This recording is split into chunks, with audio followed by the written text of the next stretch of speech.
City of Moscow Public Works Finance Committee meeting. I'm Walter Steed, sitting in for Wayne Krause as chair today. To my right, sitting in for Wayne, is John Weber, City Council member. To my left is Art Betke, City Council. To his left is Gary Riedner, City Supervisor. First item on the agenda today is the approval of the April 27, 15 minutes. I was not in attendance, so gentlemen, it's up to you. I approve them. Yes, they're fine. Single-handedly. Then we will accept them as approved. Thank you. Second item on the agenda is Mr. Don Palmer with a disbursement report. Good afternoon. I'm here to give the disbursement report for the month of April 2015.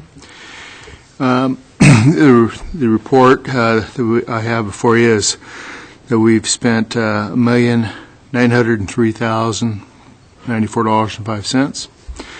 93% of those are the following categories: payroll, $901,799; professional services, $256,675; sanitation, $237,295; monthly payments, which used to be called grants, and Cassie renamed it, but it's the Magar Rent, Janitorial Service, Heart of the Arts, Humane Society, and so those are the four big ones.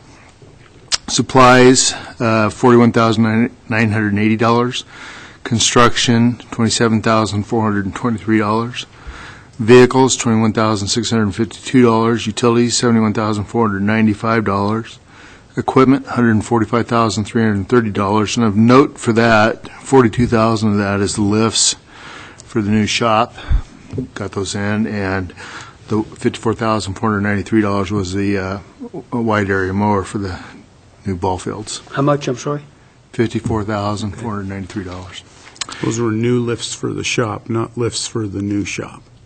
Oh, okay. Yes, you're right. I stand corrected. That was going to be my question. We have a new shop? New shop. No, we haven't built a new shop as far as I know. That's correct. I'm sorry. How many? I think there was one lift, but there's two components to it. Four lifts. Four lifts. I'm being told by sign language from the back of the room. The back row is saying But there was four lifts, but it's just one lift, right? Pardon me? 6 lifts. 6 lifts. 6 lifts. Well, I stand corrected. When I thought it was said just the price, I knew it had to be more than one. Yeah. I thought it was just one on each corner. I didn't. When I saw a picture of it, that was 4 lifts. Oh, well, what do I know? Improvements. Anyone else like to chime in with how much they don't know about this? Improvements, $48,848. So, anyway, that total is $1,777,910 for those categories. That represents 93% of the major categories. We want to know what the professional services were for. Sure. Ask the gentleman. Professional services. There are an array of things. There's like 10 of them. Allegra printing was $6,300 of it is for printing Water Matters. Idaho Department of Labor for unemployment insurance. Idaho State ILETS program. AmeriCorps for Keegan, which is a reimbursement grant thing. Keller and Associates for Booster Station 1 improvements. North Polk Safety Improvement Grant. Escrow for Wetland Agreement. President Gage for final billing for the audit. Evan Lawbuck for roof repair. Middle school repair SR2. Safe routes to school. Safe routes to school, yeah. Target Media Partners, Rec Guide Summer Program. Terra Graphics for the 6th and Jackson Street program. And on-site visit, writing, editing plans at Futures Corporation. That would be strategic planning. Okay.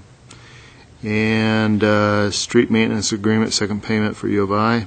And the Whitcomb, which is a big one, $128,000. And if I may, the 6th and Jackson comment was Terra Graphics? Yes. Oh, I'm sorry. That's for the Brownfields grant cleanup program on 6th and Jackson. Okay. I'm good. I just wanted to know more than anything else whether It was one large item or, Oh, multiple, sorry. Yeah. thanks, Don. Yeah. Anything else? By me? Okay, All right. Becky says he's good, we can sign. Magic pen. You have to use this one, it's required. Well, he threw this one at me. But, I don't know what to tell you. They're all blue, doesn't matter. okay. Let's see. How many lifts was that, Yeah, Don? I thought it was Somebody. one that lifted one I'll big do piece of Walter equipment Steve up, but vice I chair. stand corrected. Because you're going to go into chair, aren't you? Yeah, Now I gotta take a tour and see what the hell I'm talking about. What I'm talking about. Take a ride on the lift. strike it and print it. Mike, Don. What's that? Strike it and print your name. Yes, it There is. you go.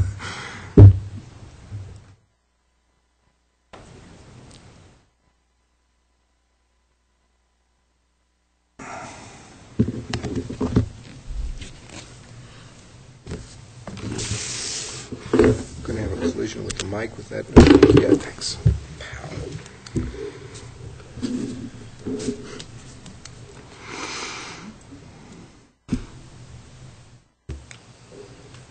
Knock your iPad off on the floor.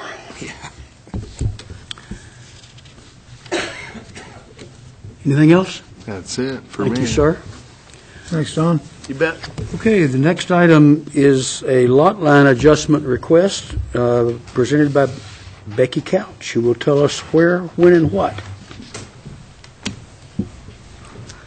Good afternoon, gentlemen. Okay, so before you, for your review, we have a lot line adjustment request at 1206 East F Street and 812/814 Orchard.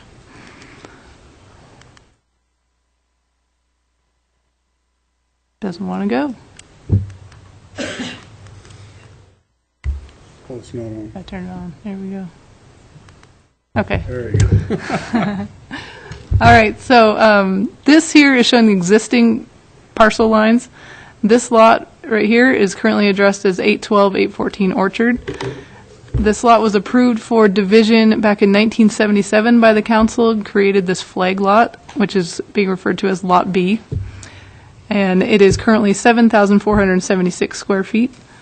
The larger lot outlined here in the darker black line is addressed as 1206 East F Street and was approved for lot division into 4 parcels back in June of last year. The parcel directly south of Lot B is referred to as Parcel 2, is currently 7,073 square feet. The line between Lot B and Parcel 2 is the line that is being requested for adjustment. Zooming in a little bit, this shows Lot B up here again, Parcel 2 right here. The green line is the existing property line, and the red line is the new proposed parcel line between those 2 parcels. And after the adjustment, Lot B will be 7,467 square feet, and Parcel 2 will be 7,082. It's a difference of 9 square feet. One gains 9 square feet, one loses 9 square feet, but they both remain in conformance with the minimum lot area for a duplex parcel within the medium residential R3 zone. And with that, staff is recommending approval of the lot line adjustment request with no conditions. And all of the lots before the proposed change met the requirements Yes. of the zoning code, and so does the change. That's correct. Yes, sir. I like easy things like this because it makes sense. It straightens out the lot lines, makes the rear access via the alleyway a lot more feasible. I say go with it. Well, since he's in favor of it, I should probably not be. But I think, I have no comment. yeah, right. Anyway, no, I think it's fine. It's does everything it's supposed to do and doesn't hurt anybody, which is unfortunate. You're in the mood today, John. I am. I don't know why. I mowed the lawn today. Maybe that was it. That'll do it. Consent agenda? Yes, sir. All right. Thank you, ma'am. Thank you. Thanks, Becky. Okay, the next item, request for architectural services for the library exterior restoration project, Tom Grundon and Jay Lewis. Gentlemen?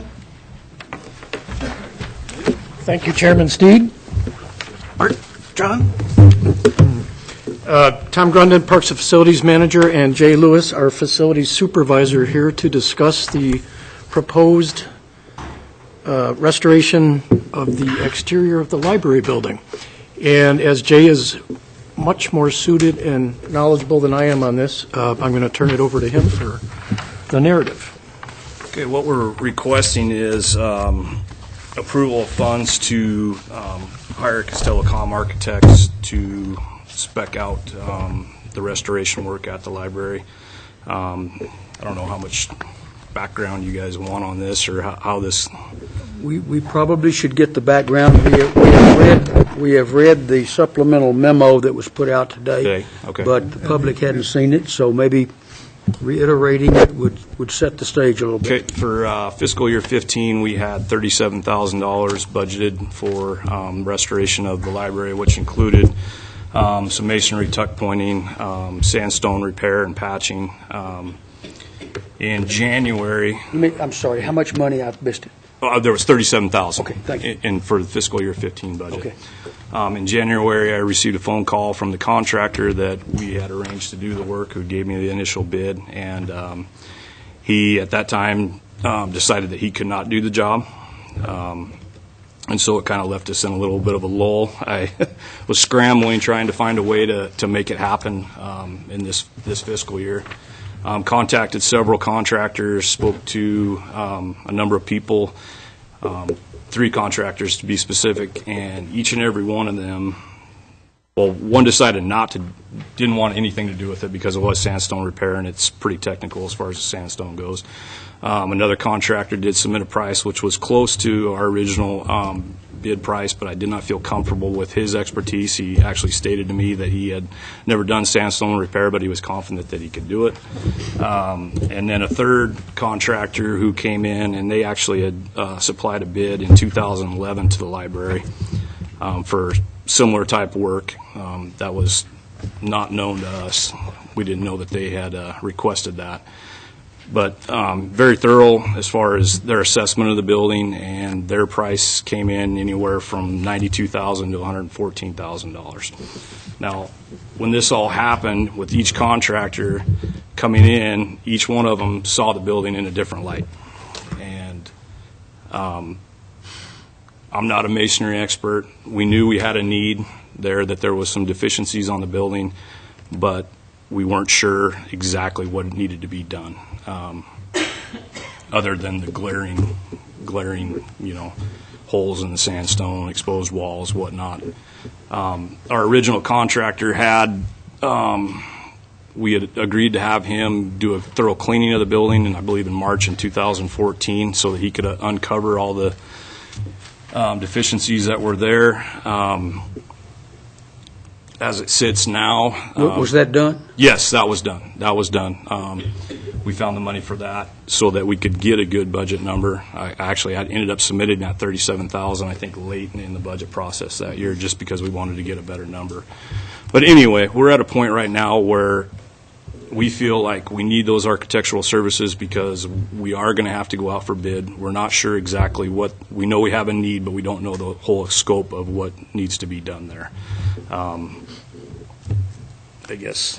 Yes, and the proposed consultant has a fairly good amount of this type of work in his portfolio here in Moscow, Lewiston, and so forth. Gary, a question. Was the $37,000, or for Jay or Tom, the $37,000 in the budget, was that created before or after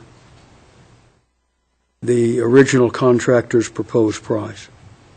Was the contractor proposed a price which was then put into the budget, so it was after. So the 37 was created from a quoted price. The contractor, which later, when talked to about doing the work, said, I cannot or will not, or I back out of it. Yeah. Did you know if he backed out because he wasn't happy with his price, or was there some other reason? I did not go into great detail with him. I mean, that's his choice. I didn't want to press him on why he backed out. And this contractor, if I may, had experience in this particular work, which is why they felt comfortable with his number. The original $37,000. quoting contract. Exactly. Well, I remember when we went through this, and at the time, it seemed to me like a screaming deal. And I also remember that the contractor that was picked had been vetted as far as their ability to do the job. So I'm thinking that probably once everything got cleared off, he took a look at it and said, I can't do it for this amount. And Very you well don't could know. be. I don't know. When was the cleaning of the building done in relation to the quote? The cleaning was After the done in quote? March of 2014, yes, and then the quote was after, because he wanted to get a good assessment of the building prior to, 37 quote was after the cleaning. after the cleaning. That's correct. And this contractor will be doing the sandstone repair on City Hall. Yes. He did indicate he'd do that. So the City Hall repairs are going to be going forward? Yes, within the next couple of weeks, he's That supposed to be starting on preempts that. my most excellent question about how about Sorry. buttoning the two together, but if City Hall's proceeding, so much the better.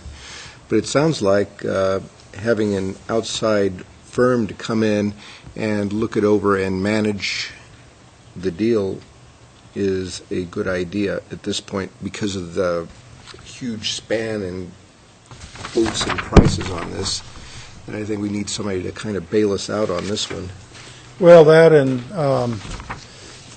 the one contractor kind of gave us between 92 and 114. Yeah, they gave them kind of a menu, basically, of what it could be. It was just a range, basically, of what Yeah. they were going to get. And that's kind of how they left it with me. I did have them come back up, and it was, here's our bid from 2011, add 20% onto it for inflation, and that's kind of where, that's where those numbers that I put in that memo today came from, so.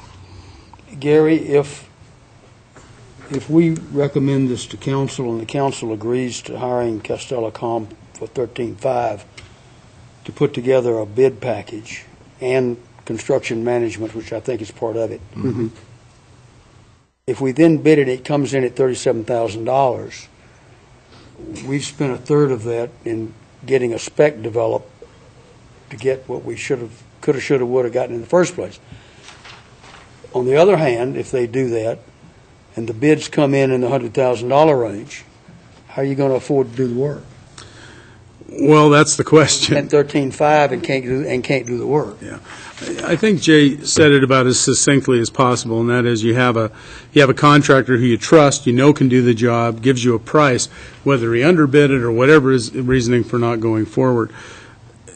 That contractor had the expertise to do it, knew it. He was looking at, not sure of the experience of other people who might be out there, so you're kind of shooting in the dark.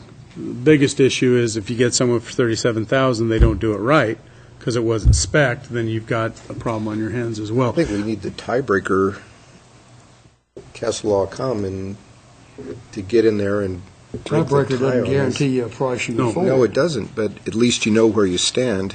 And right now, we're kind of drifting in the breeze about trying to understand what's going on without sufficient data, and that's never a good situation. If I may. And we would have brought this forward in the budget proposal however, if we do, then we won't have a number for next year or even an estimate for next year. We could put the $37,000 in again, but it didn't work this year, so again, you'd just be shooting in the dark. So you're not going to put the 37 in the 2016 budget? We're going to, if we can get a better estimate, we'll utilize that number. Will you have the estimate in time to consider the 2016 budget? Hopefully, we'll have something by then.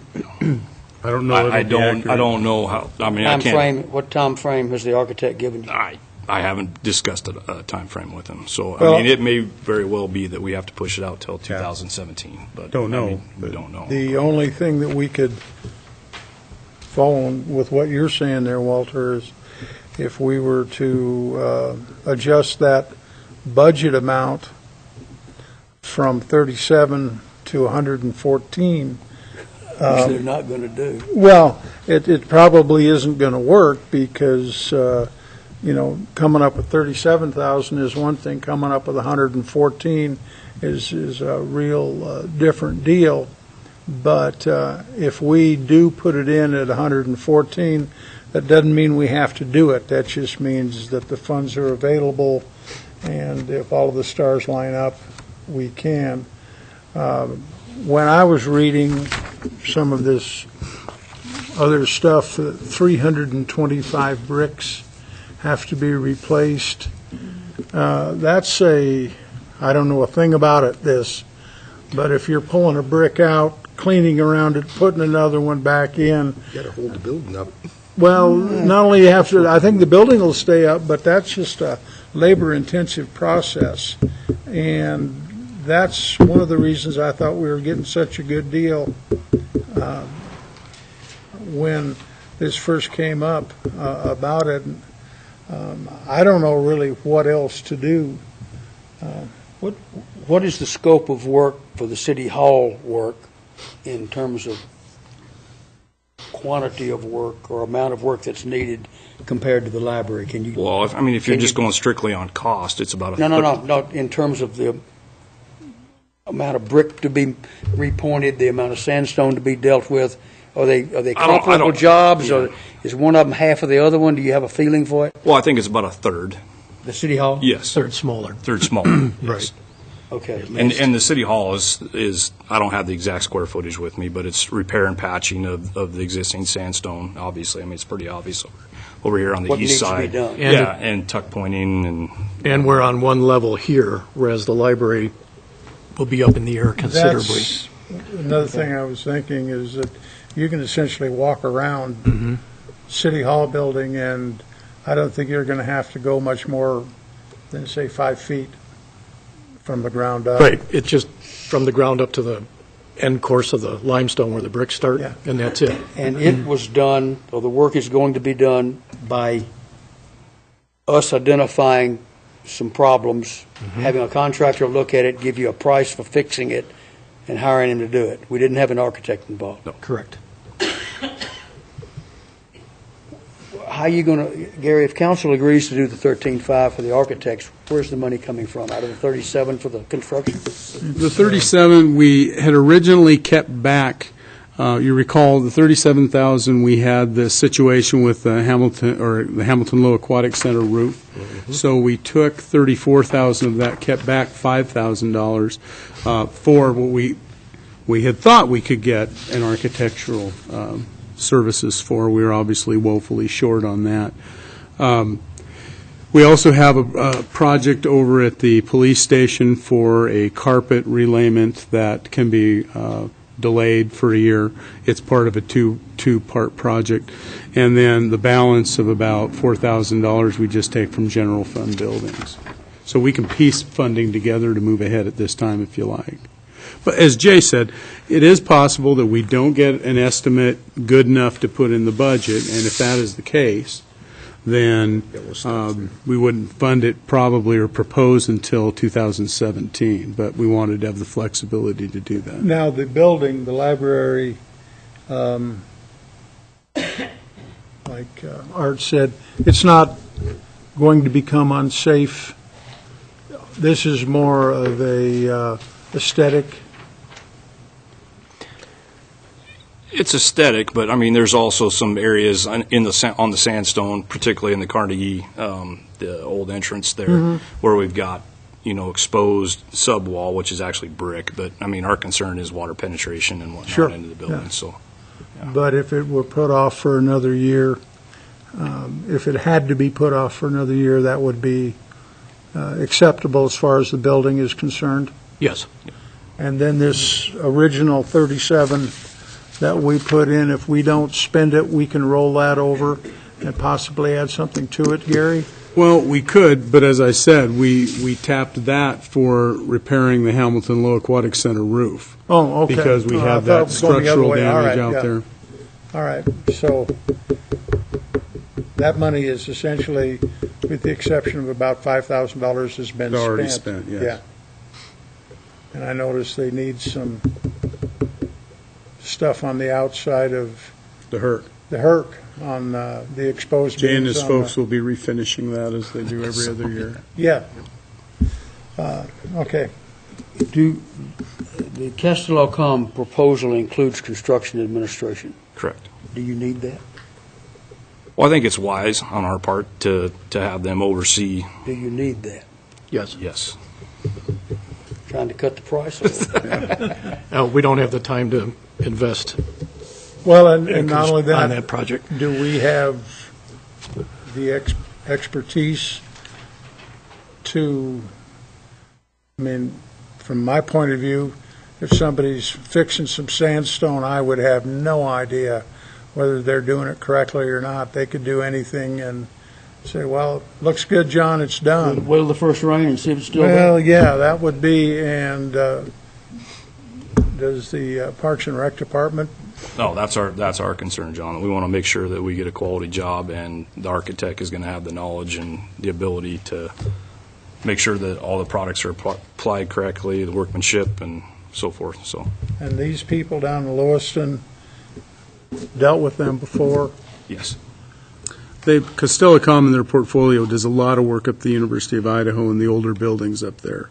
Okay. So they've had experience in restoration and that sort of thing. I don't have any problem with Costello Com. I've worked with them. Sure. I'm questioning if we've got a project here. Have we got a project? Do we need architectural services at this time? Do we have is there, Yeah. I know the work's needed. I understand that. I'm sorry it didn't work out. But do we have a project here, Gary? Have you got a checkbook to be able to do this? Well, I can't say that we. I'm questioning the timing. I can't say that we do, Walter, except that what we try to do as staff, as you know, is put the priorities in front of the council and say, okay, this is what you've got. Our recommendation is this, fund what you want to fund. I think not knowing what. But we're not being given a choice. We're being given this project. Yes, but you're not sure. We know that the repairs have to be done. We just don't know what it's going to cost at this point. And as you said, it's unfortunate that the original contractor couldn't come through. But if we don't know what size the bread box is, we can't put money away or recommend to you how much money we need to put away for the repair. We've got to start somewhere, is what We I'm need the saying. information to make progress on this one because it's all very nebulous. What do you gentlemen wish to do? I'd like to go forth and get Costello Com to come in and do their evaluation and see where we are at that point. It might be 37,000, it might be 114, who knows? Well, I don't like doing it, but I don't really see another option. However, before you do that, even if we give you the okay, and it wouldn't come until next Monday anyway, why don't you get a hold of the original and see if you can't find out what the problem is. Just say, did you underbid it? Are you no longer in business? Too much work. Yeah, I mean, there could be any number of reasons that it may be, if you're confident with the original bidder and the type of work and the thoroughness, timeliness and quality and all of that, just because we authorize spending $13,530 on an architectural study could be simply if we add that to the 37 that we've already got, all of a sudden that contractor's attitude may change. I don't know. Well, it's Gary. worth asking. We'll also put this so that it can go in phases as well. If it does come in, it is too high, we don't get it funded in 2016 or 2017, we won't have to proceed and pay for the contract management or the project management and that sort of thing. So we'll make sure that it's phased in that way. Okay, let's send it to full council in case there's other discussion to be had. Okay. Thank you very much. Thanks, guys. And I think that was at least a two-thirds recommendation to Yes, sir. approve. Got it. I didn't vote. Okay, Kevin Lilly, Scott Bontrager, going to talk to us about construction projects. They're going to update. We had such a great spring, they've got half of them done already. Right? Exactly. Let Scott fire this up here. Wanted to keep you abreast of what's going to be happening for this season. Going to be happening. Yes. And has happened. Starting soon. So one of the first projects here is the yearly ITD grant that we get for the pedestrian curb ramp improvements. This year was awarded to McCall's Classic Construction, and can be starting here in about mid-June, awarded at $38,536. But here's an example of what we had done last year. Here's up on Sweden, US 95. Kind of see the difference of bringing things to full ADA compliance. Then here's a list of the ones we plan on doing this year. These are the ones on Palouse River Drive in US 95, all four corners there. Then we also have the ones up on US 95 and Taylor Avenue, and then US 95 and Lathan Street. And over the past couple of years, we've been doing the majority of the ramps on this corridor on the south end of US 95. And one outlier up there on Highway 8 and the alley between Llewellyn and South Lily. Think you really need to do that? Back up one. How far are you going to go with this? You going to go all the way down to that asphalt? No, this one, it's mainly out of compliance just on the side slope and not having the truncated domes, the yellow domes there. But we'll... So the sunken sidewalk to the curb line, you're not going to address? We'll take what we need to, yeah. Okay. Um, You go back? Yeah, go back. Which one? That one's as good as any. To me, that looks accessible, wide, and all of the other things. And it obviously doesn't meet ADA. No. No, this one, it doesn't meet it on the side slopes, on the slope going up the ramp. It doesn't have the appropriate landing at the top. Minimum landing's 4 foot by 4 foot.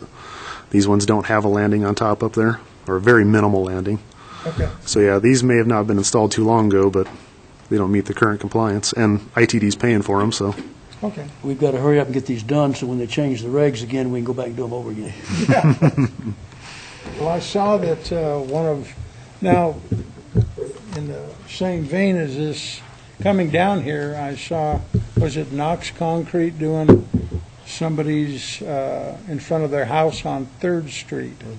Is that from last year, or is that this year, or? That's the start of this year's sidewalk program. So that's one of the first projects they have going right now. And that's one where the participant, the person whose Property owner. house, Property owner. the property owner, Mhm. they're paying something, and the city is paying something, or? No, not for the property owner portions. For that particular one, it's the city takes care of the putting together the estimate based upon the bid that was received from the contractor. We got unit item prices for everybody, and then we take on the contract administration and contract inspection. The property owner just pays for the portion of the work Okay. that they need done. We take care of all the other stuff that property owners don't normally want to do, with watching the contractor, making sure things They meet get compliance. advantage of unit pricing off of our contract. Yes. So this year, the sidewalk program, as you guys were stating, has started basically today. They were given notice to proceed last week, and then it'll be open up until about mid-October is usually when we shut it down. But here's some examples. Here was a residential driveway that was cracked, and then you can see on the right where it was fixed. Do anything from small repairs, just a couple panels, up to full runs throughout a person's property. Same unit pricing for whether it's small or large, which is a major advantage for smaller, where people might have like a couple panels that have been vaulted by a tree. The contractor may normally charge a lot higher price for mobilization and for a short load fee of the small amount of concrete. Well, with this program, they're able to get multiple sites, done at the same time, where they can actually take advantage of a better price on doing that. And the cafeteria is still open, so a project that's not yet identified can still get in on this? Yep. And this is for non-commercial or non-downtown property owners. that This want program's actually open to anybody. So But downtown, we've got a different program. downtown, we use the same program, but the city participates with 30% of the funding. But this one, the property owner pays 100% of the construction cost, we pick up the admin, the miscellaneous paperwork and all that. And it's still open for anybody that'd like to Yep. call your telephone or Yep. just call City Hall and ask about it. Yeah, we got it online. They can make requests multiple ways. Okay. Example of the stamped concrete that they do. Here's a pathway they did up at the water department. And they also have in it retaining walls. Got block retaining walls, do cast in place retaining walls. So there's a multitude of things that they can do. You want to talk about this one? Sure. You might recall we had advertised a cured-in-place pipe project for sanitary sewer, a couple months ago, and bids came in very high, and we discussed with both bidders the fact that they were, What happened? yes, they were more or less afraid of doing the 6-inch pipe, which is much more difficult with their equipment than the standard equipment. Too small? Yes. Too difficult to cut in the service lines where well, let me go through this. We're ready to re-advertise that. In fact, that was last week. Did it get advertised? Yeah, we actually sent everything back out to the pre-qualified contractors last week, the full packages again. Which there were two of. One's in Montana. One is, where's that other one? Southern Idaho. Oh, In Situ Forms, a nationwide company. That was the other one. We're hoping to get better prices on that by taking out the 6-inch and be able to make some progress on these. This shows an example of the kind of equipment that's used. They have a resin-impregnated sock that they pull through, and then it's steam cured. Just takes the shape of the pipe with just adding the thickness of the sock, and that cures, and they've had really good results with this. Coeur d'Alene does a lot of this. In fact, one of the companies got a rather large contract in Coeur d'Alene again this year, and we're hoping that at least they would be... Like to come down here? Yes. We invited them to So bid. this is still 6-inch pipe? No. This will be 8 through 18-inch. Okay, so you Yeah, we took that out. took the 6 out. The 6 was part of the multiple sizes before, and that's why you Yes. had trouble with pricing? Exactly. So you That- pulled the 6 out? Right, hoping to get better prices doing on the rest whole. of it. Okay. Now, where's the problem, just out of curiosity, with the hooking up? Where does the problem with the 6-inch come? The size of the unit that they put into the pipe to physically cut out the hole that is for the service line. Uh-huh. Because they don't need to excavate the service line. They don't need to expose that. If they can run into the pipe and cut out that cookie out of the pipe. That's the issue, is maneuvering that gizmo Inside a 6-inch pipe. They enough have elbow trouble, and then, let's say they bid that and say, we think we can do this, and then they end up having to dig up a few of the services, cost them a lot more money. Yeah, Yeah. okay. So this is a list of the areas we're hoping to do, and I've got, Go back one if you don't mind, Kevin. So these are sections of manhole to manhole, it looks like. Okay. various sizes.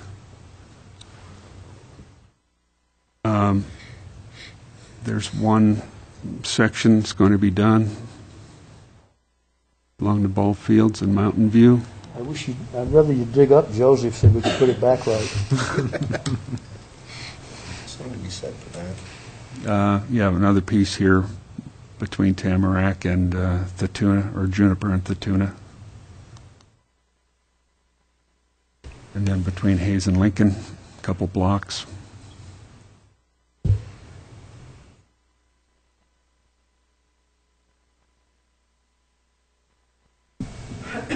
Trying to orient myself here right through the high school property. Right. City Hall's in the top. Yeah, I should have. I trust we've got an easement through there. Or is You that know, an alley? that's an issue. We do have easements for all of these. But we do have, when we first started lining out this project, we found that we have a lot of deficient sewer without easements.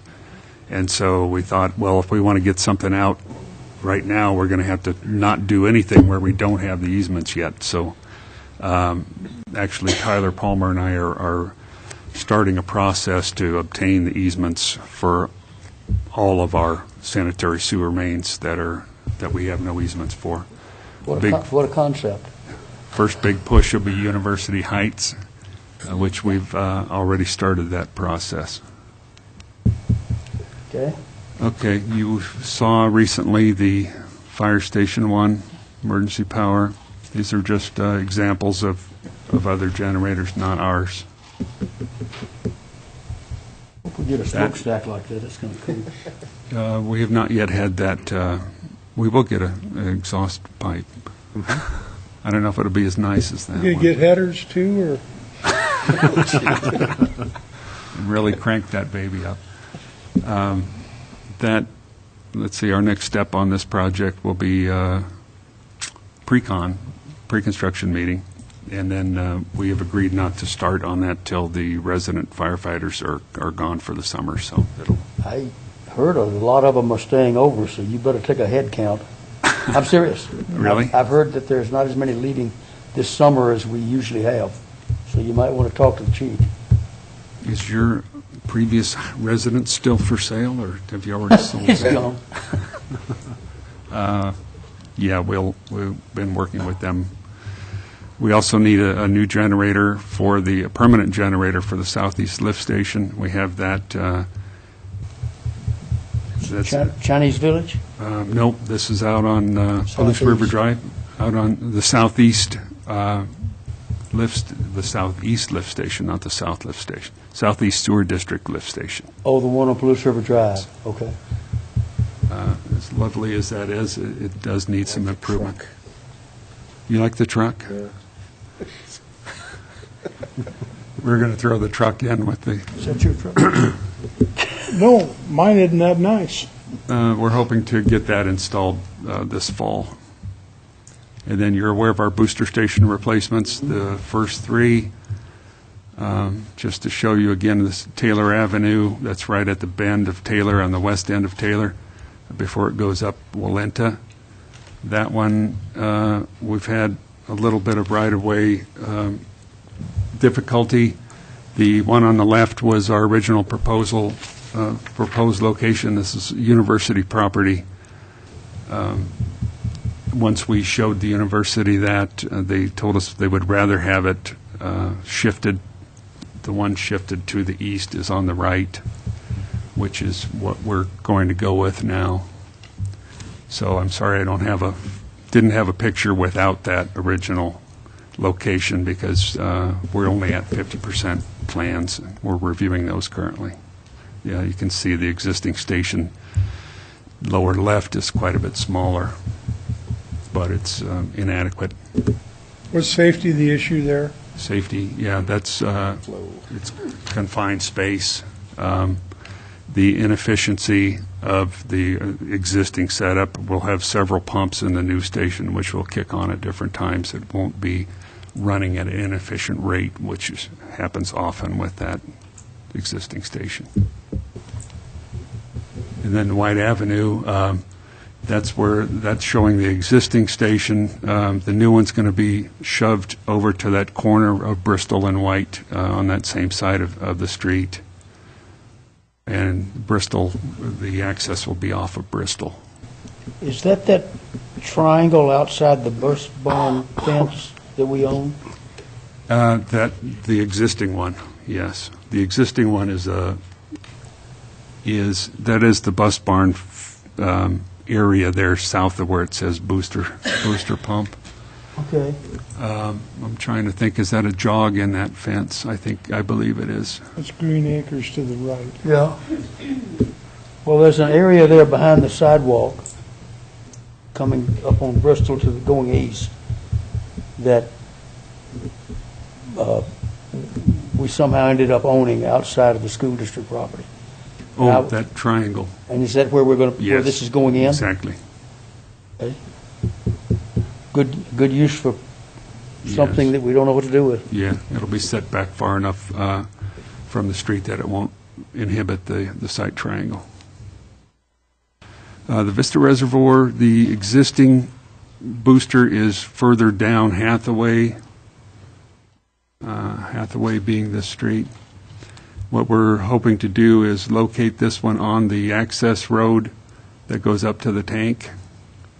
And that, I wanted to show you that previous shot because you can't tell where this one is, but this is that gravel access road that goes to the water tank. And we're hoping to recess that into the hillside,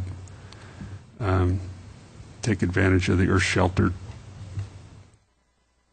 So that's those. We do, recently, I believe was the last council meeting, the contract was approved for design of well 10.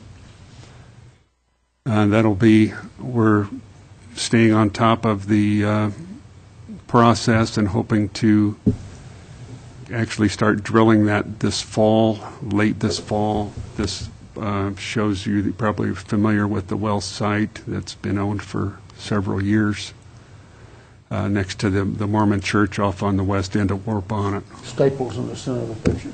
Yes, it was. So that's the site. We're going to, this summer, get some dirt work moved, or some dirt moved on that site, try to make the largest pad we can within the constraints of the site. Without retaining walls? Yes. Quite a bit of earth needs to be moved, but we're hoping to get that out as a small contract mid-summer and have that ready to go for when drillers start bringing their equipment in. And that will be a what size well? What diameter? Les might have to correct me. I thought the casing 24, would he be a says. 24, yeah. Big. Dawn picked up on that. Okay. What's that mean? Nothing, okay. Let's talk about the North Polk project.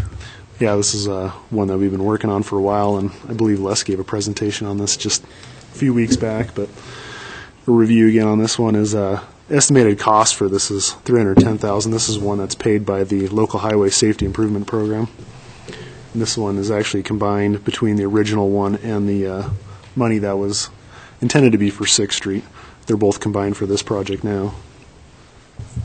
This one is actually going to go to bid fairly soon. With their process, it's going to put construction into fall this year, potentially.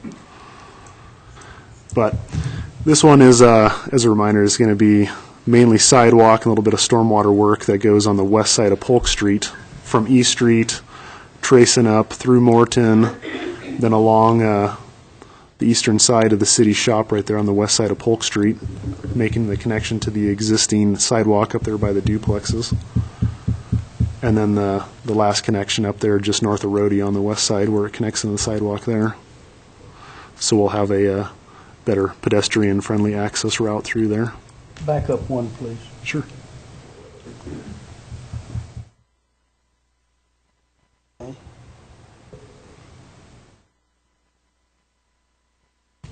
When and if you do the east side of this stretch of Polk, will it be wide enough to create parking on the east side?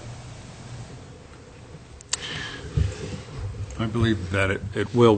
The intent is to match the section that's up further north. What's the name of that? Up there where we had the ditch Is that issue. Is that Britain? Britton Lane, yes. The section for Polk Street will match that, so Is there a bike lane through there? pretty wide. Is there an Or existing? will there be a bike lane? Oh, the typical for that, I would assume that there would be bike lanes. Yeah, for this project, it was intended to widen it enough on the west side of the street that there could be a future bike lane. All right. So just a few pictures of what it currently looks like right now as you step from East Street heading north on Polk. This is Morden looking north on Polk. This is along the city shop. The sidewalk will be in there between the fence line and the trees, just above the root lines. You'll retain as many of the trees as you can? Yeah, that's the intent. And this is the portion where we will be putting a 18-inch culvert pipe through this and had to purchase wetland credits for mitigation for this portion that was deemed wetland along this ditch line. And then the last piece here from Rodeo looking north. We'll make the final connection up there. Okay. Then a couple other little projects here that we will be assisting Parks Department with. Just thought I'd bring these up. Playground equipment replacements. Example of, well, last year we had poured the concrete pads with the sidewalk program for these particular parks, because the park installations for the new toys is going to have the rubber mats put out there. So these were the example toys that were going to go East City Park and then Rotary Park. And then some of the work that had been done on the Lilianautnus development of that park. Here's the example of the concrete pads that are poured for the rubber pads to be put on with the toy installation. And then the shared use path that was poured through the park and all the vegetation that has been done and the opening of the creek through here. So is the playground equipment the last thing?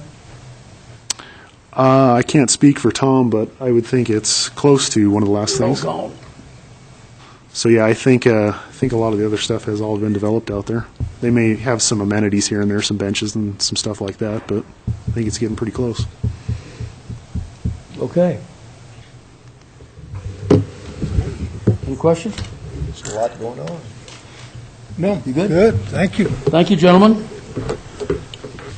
Jesse Flowers is going to come tell us about an update on the agenda management software deployment. And I'll just make a wild guess, this isn't going to be near as exciting as lining sewer lines. There's no heavy equipment involved this time. Then, All right. We are currently in the initial deployment phase for a new agenda management software. We looked at several different products, selected IQM2, which is a hosted product. It has several great benefits compared to what we're doing, including it has a new web streaming for the video that'll actually work with iPads and other computers that currently are not compatible with our website. It has an improved workflow, agenda creation packet, and minute tool, including the ability that will have time-stamped minutes where they can jump directly to the parts of the meeting to watch it directly. We've got our initial projects and templates done for staff to input in information and the initial workflow set up. We had a couple corrections to make on that one, and for this meeting we actually had city departments do it in both systems to help try to find out where our kinks and bugs are that we're working through. One other feature with the system is it will have an iPad application for elected officials to use. We will be getting some additional information on that one and having one-on-one training with you on how to use it for making your notes and comments and things of that nature. Thank you. Yes. Can't tell you how it's going to work yet, but that'd once be we me. find out, we will let you all know. I'm still trying to figure out how to bring in a small fire so I can send up smoke signals. I'm not sure how to help with that one yet, but we'll see about that. So this is not online yet, It is not online yet. but you're in testing and debugging, Correct. okay? This is also, excuse me, didn't mean to interrupt. Go ahead. This is just simply refining the entire process with new stuff. Correct. We have a current system that we purchased 5 years ago, I believe, 5, 6. So it's outdated. It's outdated, and we were never able to really get a lot of it to work for us. For example, the minute package was never able to be used to meet what our requirements were.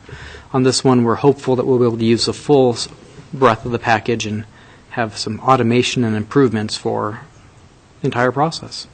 You mentioned that this adds capacity for Apple equipment to get on the videos. This doesn't preclude the PC version. No, it does not. Maintaining both. Yep, it'll maintain both of those options. Good. And that's actually one of the areas I'm the most excited about, because I hate to say, well, if you had a computer or a PC instead of your iPhone or iPad, you could watch it, especially when we've given people iPads and you can't watch our own meetings with it. So this is a great improvement. And your anticipated start date is, without holding you to it? Depending on how many additional issues we find out. For example, we just found out last week that reports don't have a template that can be added to it, so I wasn't able to add my report to the agenda for today on that one. So, and part of it will depend on how quickly we can turn around on changes from the provider. I expect we will go live fairly soon, right, though. Okay. Just out of curiosity, what do you do with the old program? Is it Just goes away. goes in the trash, Or or? you recycle the electrons, they just go away. See, that's the reason I disagree with you most of the time. We're going to maintain our existing server probably till the end of the fiscal year is my expectation, so we can try to get more information out of it. But we will be decommissioning it as it's going to no longer have support and be an unsupported package that is not worth maintaining at that point. Gary? Yeah, this is, Jesse's kind of leading the charge on doing some different things in information systems. This is the first thing. It replaces our Agenda Quick system, which, although it was, pioneering type software, it didn't work exactly as it had been advertised. And there were some things we needed that we limped along with it and done fairly well. Never liked it and had to wrestle with it. Exactly. Also, Jesse and Stephanie and a group are looking at some records management software. As you know, we're being pressed to have more secure and more accessible electronic records. So as records become more bulky, paper records, those sorts of things, we're having to meet that. So that's being researched. The third leg of that is our web hosting and our website. That's currently under review as well, trying to be as user-friendly as possible. So those are our big initiatives at this point, besides the stuff that Jesse's office has to do, keeping the wheels on the rest of our systems. I'm glad it's Jesse and not me. Yes. Okay. Thanks, Jesse. We will stay tuned and look forward to being contacted for training. Yeah, look forward to it. Have a good afternoon. Thank you. Thanks, Jesse. Yep.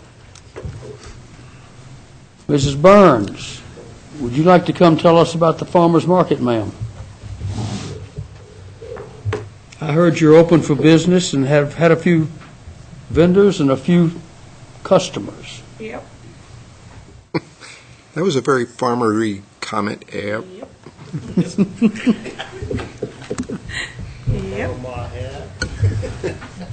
I'm going to let Barry do the talking. Good afternoon, gentlemen. Barry McGarrah. I'm the manager for the Moscow Farmers Market. Yep. This is my fourth year managing, and we are 2 weeks under our belt this season. You don't look the same without a lime green shirt. I know, right? You know Not that? as bright. Have you Not ever as been bright. told that? Yes, once or twice. So just a few pictures. If you haven't been, this is some of the stuff you can find at our farmers market throughout the year. And this year so far, we have 103 approved vendors, which means they have all of their stuff in, paperwork, applications, all that good stuff. We have 7 that are pending, which means they're missing some item, whether it's a tax form or a hold harmless or something like that. Of those 103, we have 55 that are seasoned vendors and 48 that are walk-ons. So our seasoned vendor numbers, they don't change much year to year. There are a few that drop off each season, and we pick up a few each season. But our walk-ons continue to grow every year. More and more people want to get into our market. Let me interrupt you with a question for Kathleen. Is that a good mix? Is there such a thing as a good mix in a market of season versus walk-on? Is there maybe there's no norm out there? I mean, I don't have a clue, but There's no magic I'm number. surprised. I always thought the seasons were 80% or 90% of what we saw out there. I didn't realize so many were Well, walk-ons. we kind of reserve the season spaces mainly to produce and value-added food. The reason you see such a high number is a lot of craft people want into the market, and we try to keep the craft at bay and really promote the produce, because it is first and foremost a produce. A farmer's market. It's a farmer's market. It's not a flea market. It's not an art show. It's not a craft show. It's not a rummage sale.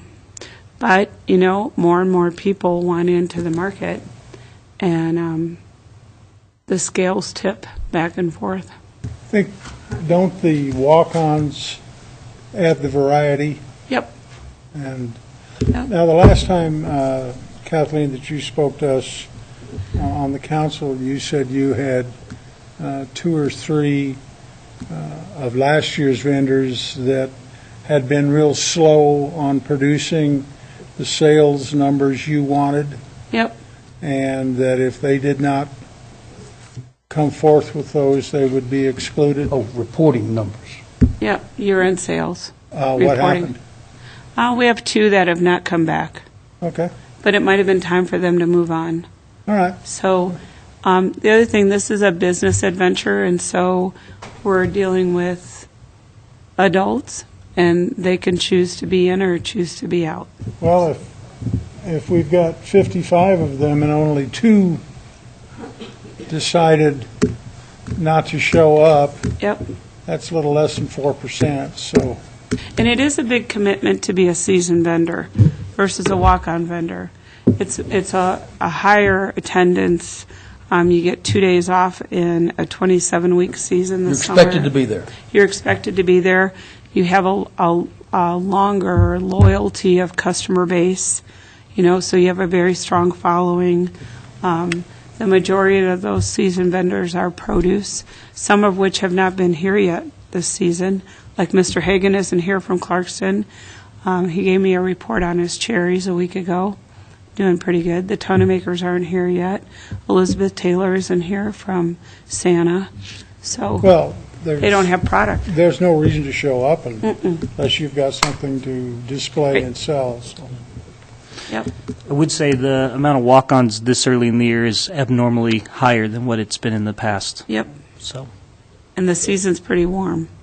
That was a very short interruption. Carry on, please. sounds good. We've been busy. Last month in April, we had meetings with all of our vendors, walk-on and season vendors, as well as our child and performance art vendors. We're working as a staff, meeting weekly, and putting our time in to make sure this thing stays in top shape. We did have 2 juries, or we did have a jury in March. We have another one coming up in June. We had 31 participants at our March jury. And for those of you that might not know what a jury is, if a person wants to come into the market and sell their product, if they're a farmer, we go and visit their farms. They don't have to show us their produce. But if they want to come with a prepared food or with a craft, we want to see it before we let them come into our market. So we jury them. So they bring in their product. You'll see pictures there. And then we have a jury, a panel of people that will come in. They'll either taste the product, the food, or they'll look at the item craft-wise, and they will get a grade on their product. And if their grade passes a certain mark, then they get invited to be a part of the market as a walk-on. So we had 31 participants, and we had 6 jurists, and so we have another one of those coming up in June because we have so many people that want to come into the market. Remember, of the 31, how many were approved and how many may not have been, approximately? I don't have that number, but I would say half are in. It's getting more and more. We have to get more and more, picky as the thing continues to grow. If all 31 would be allowed to be in, and then we have another 31 in June, you can see that number of walk-on list grow exponentially. And so we have to be aware of what we already have, what we need, and what kind of products and quality that people are wanting You've to bring got some in-place policies that help the jurist. Well, that's a good question. We have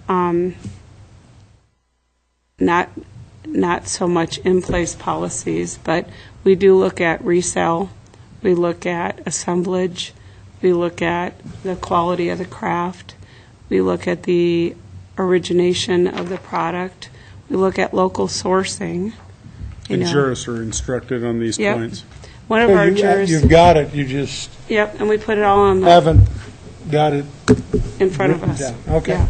And so one of our jurors, for example, is Nancy Becker with the Health Department.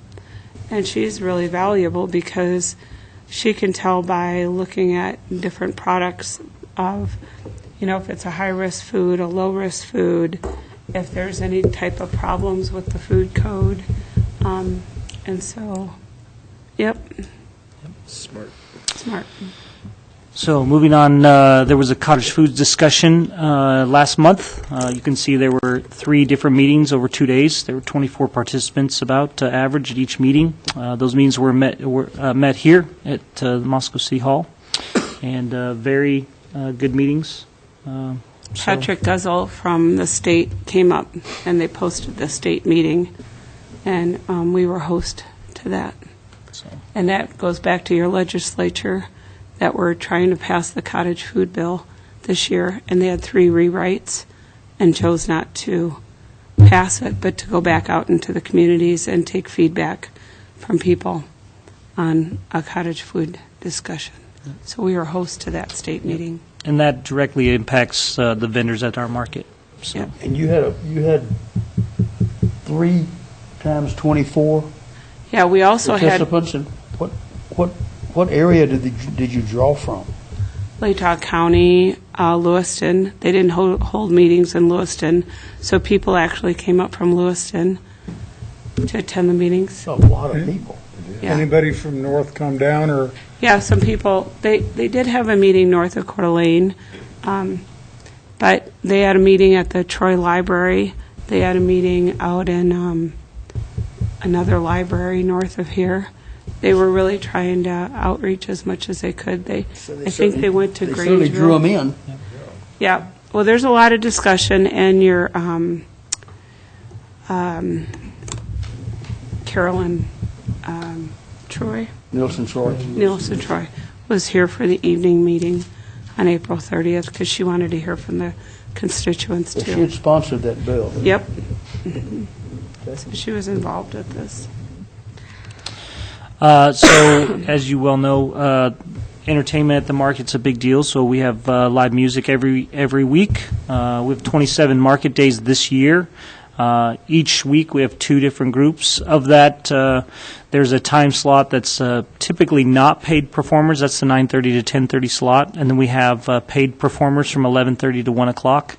You can kind of see the numbers as far as who we're paying, who we're not. And we have about 7 spots that are yet to be filled. And of those are all non-paid performance spots. The market is a highly desired place to play if you're a band or a group or a solo artist, and so we get our contracts filled for the most part early in the year, and so you kind of see that.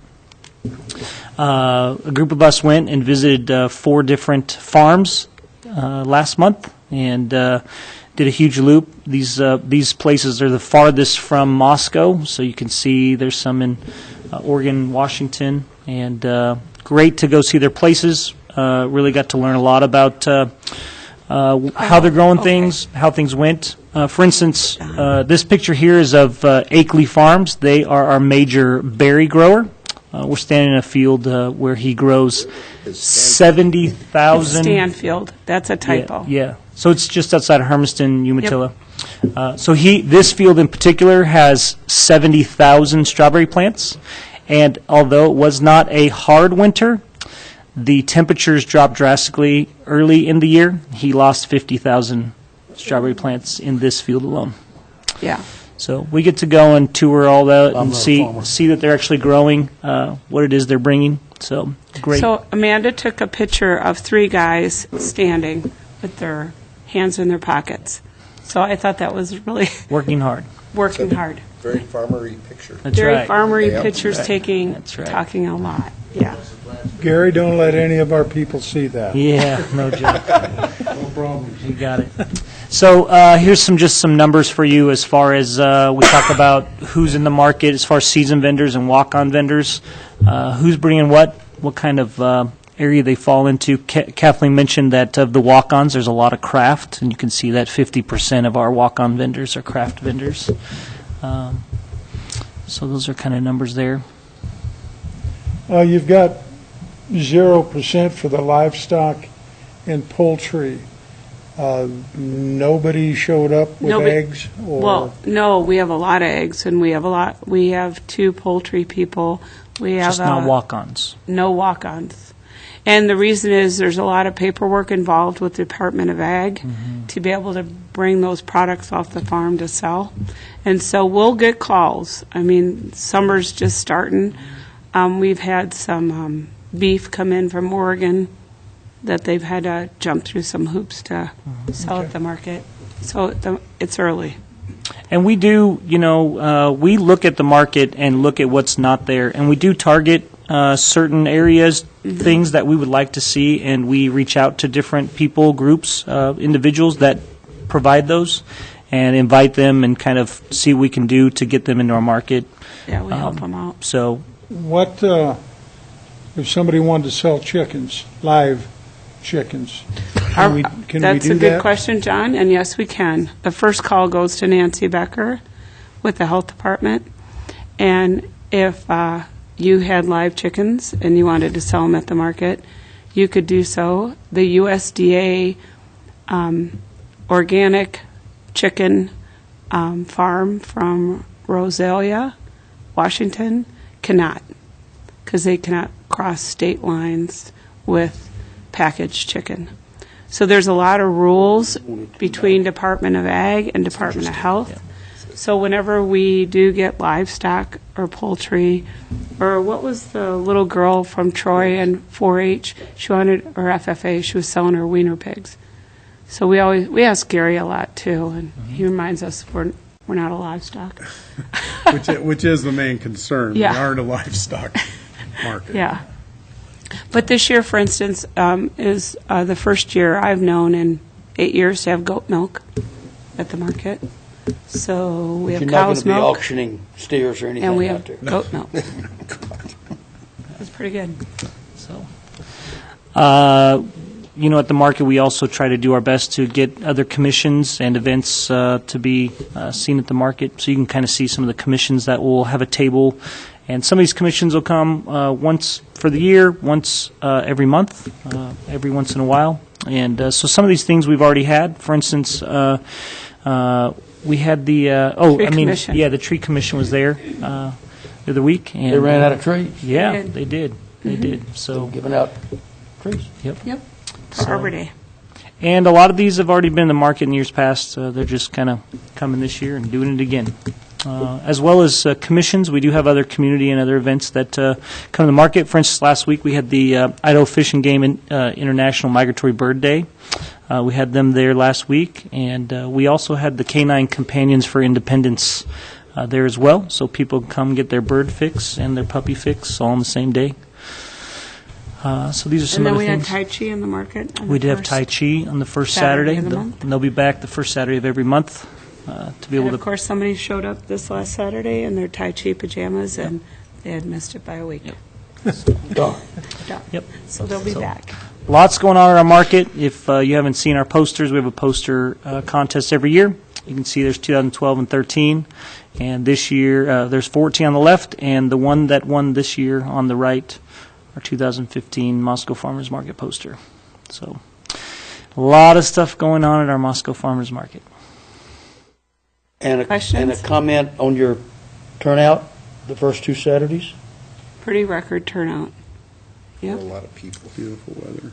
Beautiful weather, Good great weather. banners over the street. Yeah, They're still working? they're still working. Yeah. Yep. Good turnout. This Lot of- weekend lot will be a of- big turnout, too. Fair amount of With cougar gear moving around. I saw some obvious cougar parents Yes. that Yep. apparently didn't have to go to graduation until the afternoon, so they were over there walking around. Yep. Graduation started at 8 o'clock in the morning. Yeah. Depends on which one. They go all day. Yep. Okay, guys. Thank you, gentlemen. Thank you. Any other questions? No, Okay. Okay. I'm happy. Gary, you need to set some dates for something? Yes, sir, and this has gone out already. I was just reminding the council that we have the date for the draft distribution of the budget will be on June 30th, so you should be getting your books then. And our budget workshops will be the 13th and 14th, so you'll have 2 weeks to plow through those and ask any questions that you'd like to ask. The 13th and 14th Of July. of July. Sorry about that, yes. And the third Monday in August, and Stephanie, the date eludes me, will be our public hearing on the budget. The which? Stephanie will give you the date here in just a second. August 17th. 17th. August 17th. I've got that on here. Okay? That's all I have, sir. What was the other one? July 13th and 14th. 14. And the one on the 17th of August will be at council meeting. That's Yes, not, sir. that's not a, It's a public hearing, yes, sir. okay. Anything else? No, I Art? covered a lot I'm of good. stuff. Think we're done. Thank you. Sure.